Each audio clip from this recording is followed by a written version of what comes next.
On today's episode of Is Rosie Gonna Have Them Babies? I'm gonna check her ligaments real quick. I'm sorry for the lighting. It's early morning milking. And just peeking my head in here because tomorrow is her due date. And while goats rarely go on their due date, if I go back and look at Rosie's notes, I'm pretty sure she goes about 2 days overdue. But I'm gonna just go ahead and check her little leggies. Leggy leggies. Oh my goodness, you guys can't see what I'm doing. She still has really strong ligaments. I'm back here looking at the udder. The udder has not popped. Rex wants this episode to have him in a cameo of him in it. So Rex, what do you have to say about this? He says, I don't care, woman, go feed me. It's like, I know you're done milking the goats. The machine turned off 10 minutes ago. So yeah, no babies yet for Rosie. Probably won't be today. My guess is probably not tomorrow. I think Sunday or Monday is supposed to like do another kind of dip. I'm betting it's gonna be on those days. Weather can sometimes have a big influence on whether they have their babies or not. But it's good because she's back there with her pregnancy partner, Haley, who is, I think, 8 days away. I only think there's like 2 days difference. Well, no, it's about a week difference between them. So she's either 8 or 9 days away. Rosie is day 4 overdue. And you gotta get another rerun. No big udder pop. Ligaments are still there. She's not acting very odd or anything. She's really bumming me out. You're crimping my style, girl. Want them babies, huh? Don't you want to let us meet them? Please. It's like she knows. It's like she knows she has something worth withholding from me, so she is. I know, guys, she cannot help this. It feels intentional, if I'm being really honest, but I know it's not. I know she's just going through the movements, but now I'm like, well, maybe I missed your breeding day. Maybe I think it was later than, maybe you're right on top of like Pinky and them. I don't know. So I'll have to go back and look at dates maybe and see how long I left her in with a buck, because then maybe if I left her in long enough, like 3 weeks, she had a second cycle.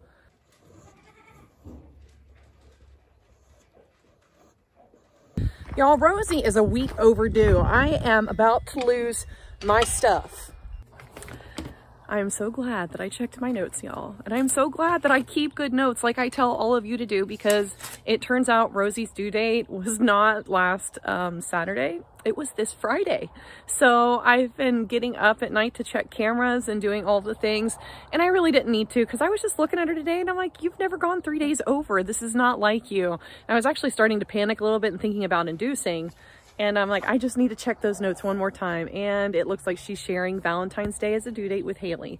I think Haley's gonna beat her though, because it looks like her ligaments are softening up and she is wide as a house. But this is why we keep notes, y'all. All right, so now that we have found out that I was wrong on due dates, and then I need to be looking at my planners a little bit more thoroughly.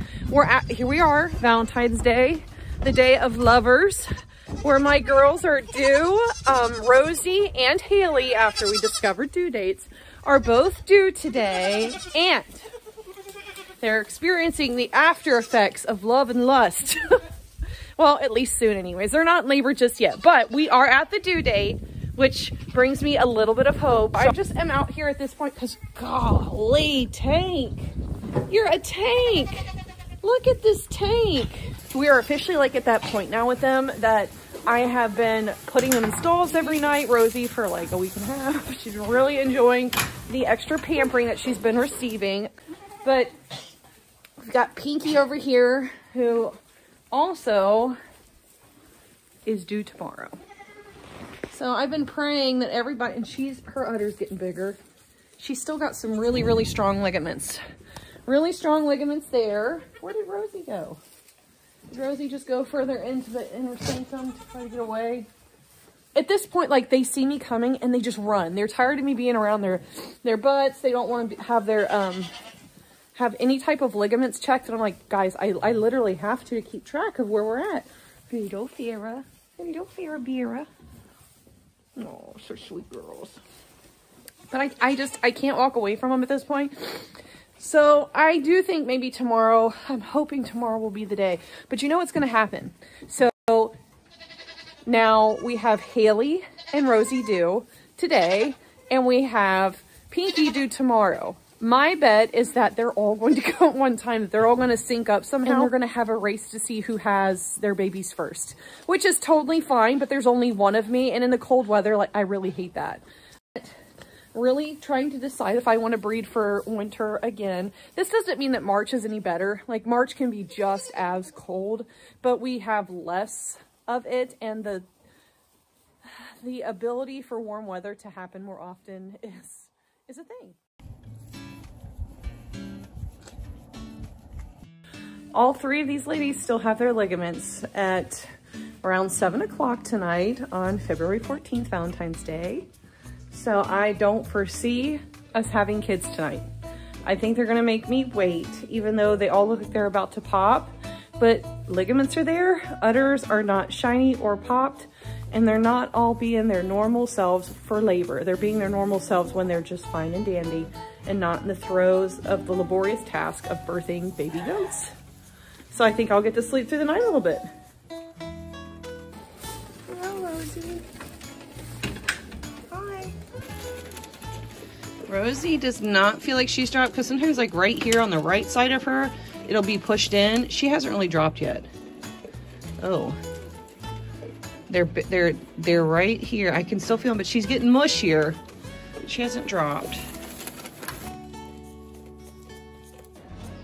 Our midwives are on standby, trying to keep all the sparrows out from eating their grain and trying to eat the sparrows in turn. But you can see just sweet Erin. Hello, sweet Erin. Hello, sweet Erin.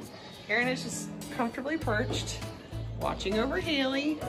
And then Armin wants all the birds in the world for food, don't you, buddy? You guys are doing a good job. I was up all night checking Miss Haley because she lost her ligaments last night around 10 o'clock. Nothing yet, but then I just touched Miss Rosie, and her udder is much bigger and her ligaments are gone. In true girl fashion, I called it, guys. It is Sunday morning. I just finished checking everybody and feeding all the girls and milking, and I think they're gonna wait for me to try to put on my Sunday best before they start pushing. Oh, and this is another thing. Like, she's starting to lick me. So she's starting to want to clean things. And for her, that's another sign. She gets really affectionate. She is loud, started getting loud on the camera like around 3 a.m. And yeah, so we are probably gonna have Rosie babies today. Huh, Rosie, finally? Huh? You know, I really wanted you to have them on your due date though. That's okay. You're okay. I'm sorry I'm disturbing you. Okay, you've been working all day on this nest. Don't you use it? Oh, poor girl. Oh, mama. I know you're so good. You're so good, baby. I'm glad this is finally happening. Those are good pushes. Can't believe you're not screaming already, because you're usually loud. I know, Mom. Okay. Okay. Yeah, you made a deep thing back there, honey. It's like, I know. You're doing good. I see one hoof. Is there another hoof right there? It's a big head. Pull that leg forward for you. Okay. Okay, Mom. Okay. Okay, there we go. There it comes. There it comes. Okay, there we go. Oh my goodness. Listen to that. Okay. Okay. There we go. Okay. There we go. There we go. Here you go, Mom. Here you go. Here you go. Are you okay if I start helping you clean? Here, let's go ahead and get little slobbery mess up here. Look at that. Look at that. Look at that. That's your baby. Look at that. Look at that. Here's your baby. Here's your baby. I'm going to help, okay? I'm going to help dry. It's a little chilly out, so we kind of want to keep everybody moving in the right direction. Oh my, look at all this gunk you got on you. Oh my, my, my. This poor baby. This is a big baby, Rosie. You don't got just one in there, do you? I thought I'm pretty sure you got 2 or 3 in here. Oh, yeah. Rain on this one. This one is probably going to be a breech. So when she... I'm not really going to wait. Because with breech, it usually starts to pinch on the... Oh no, what's going on here? What? Okay, those are just his little hawks.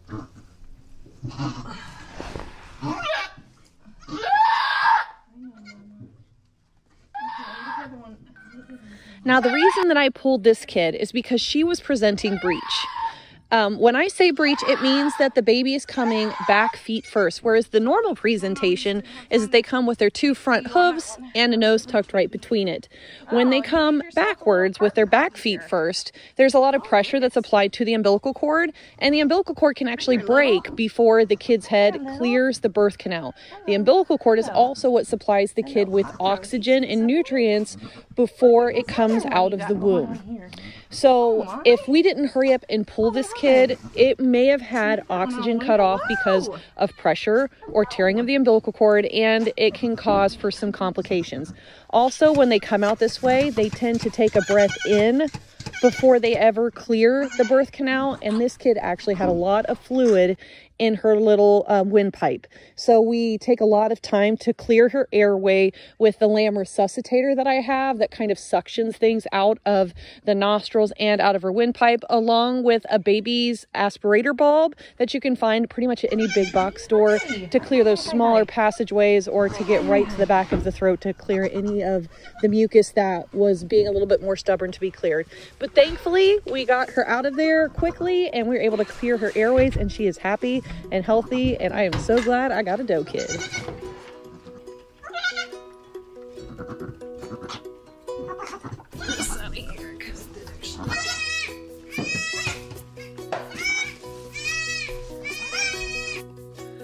Oh, well, Miss Rosie gave me a buck and a doe, and her doe is her carbon copy. Aren't they the cutest? And Rosie has always been such a good mom. There's Rosie, and her buck had a sweater on, but I think either Rosie took it off or he took it off. And that's totally fine. He's standing out and away from the lamp, and they're both totally with it and not screaming. So they've been eating all night through. It's all on the cameras. And I've decided to name the little girl Iris, and the buck is Hawthorne. So Rosie has Iris and Hawthorne. And Pinky's making me wonder if she's even bred at this point. So she's only 2 days overdue, so I need to really chill out. But she doesn't even look like she's got milk in, so I might just ultrasound her just for fun. So Rosie's kids are about a week old. They're doing really, really good. They're very healthy, robust kids. I couldn't be happier to have a doe from Miss Rosie. And today they've actually just been loose back here in the kidding barn. I've opened up stalls so they can get used to following mom around and getting away from the heat lamp, because we're actually getting ready to go into warm up. While we were in very low, cold temperatures last week, this week we're gonna get up to 60 here in the next couple of days. It looks like we'll go back down a little bit, but then we're getting into March and the kid avalanches come, and that means that it's gonna start being like springtime. And it'll be a lot easier for me to manage rather than, you know, dealing with frozen water and trying to keep kids much warmer than I normally have to in the springtime kiddings.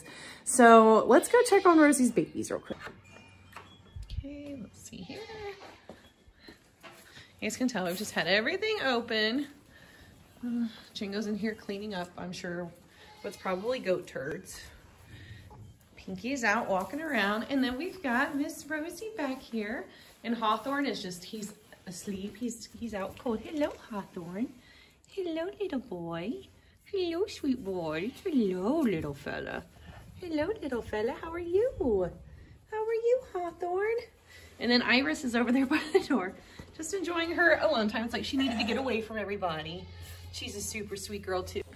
But they're both doing great, and I'm really excited about being able to keep little Miss Iris on. She's definitely retained. Hawthorne will go to, oops, Pinky's going to get you, buddy. Hawthorne is not going to be staying with us. I don't think he is a lunar baby, but I also have 2 lunar bucklings in there. Come on, buddy. Or Pinky get you. So we will be keeping Iris, but little Hawthorne will be going to a new home when he is weaned and ready. Rosie is such a good mom, and she always makes so much milk. I don't have any qualms about her just raising her babies. We will start bottle training them this week since they're a week old, and they'll be being disbudded this week. So there's a lot to do for them. So I'm just excited that we've gotten through that first week. They were born, they got here safely, they stayed warm, they stayed safe. They're vigorous little babies that just are very active and very sweet. But I appreciate you guys spending your time here with me on Mulberry Ridge Farm while we go through Rosie's kidding together. I hope that you guys enjoyed the video. If you did, let me know what you thought about it by dropping me a comment down below. But don't forget to like and subscribe. But in the meantime, guys, we hope that you're all staying safe out there and being kind to one another. We will catch you all in the next one. God bless you. Bye, y'all. Cool as a cucumber, huh?